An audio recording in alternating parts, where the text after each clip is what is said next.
La République démocratique du Congo est le plus grand producteur africain de cuivre et est riche en minéraux.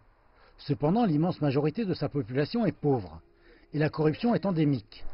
Les minéraux constituent depuis des décennies une source de conflits et ceci effraie les investisseurs. Pourtant, le président Joseph Kabila affirme que son gouvernement a tenu la plupart des promesses qu'il a faites en 2001. Le deuxième point de notre agenda ou plan d'action est que nous voulions achever la stabilité économique, la stabilité monétaire. Est-ce que nous les avons achevées? La réponse est oui, notre économie est stable. Mais un ancien responsable de la Banque mondiale, qui est candidat au poste suprême, n'est pas d'accord. La RDC n'a eu que 4 présidents depuis qu'elle a arraché son indépendance à la Belgique en 1960.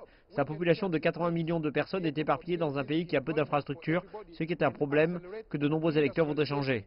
La RDC n'a eu que 4 présidents depuis qu'elle a arraché son indépendance à la Belgique en 1960. Sa population de 80 millions de personnes est éparpillée dans un pays qui a peu d'infrastructures, ce qui est un problème que de nombreux électeurs voudraient changer. 21 candidats sont en lice pour remplacer Joseph Kabila. Un analyste politique à Kinshasa pense que quiconque l'emportera devra s'attaquer à la corruption. Nous avons juste besoin d'une direction très forte et déterminée qui tapera du poing sur la table en disant que ceci doit cesser. Et je peux vous dire que les coffres du gouvernement en termes de revenus se rempliront en un clin d'œil. Plus de 40 millions de Congolais se rendent aux urnes.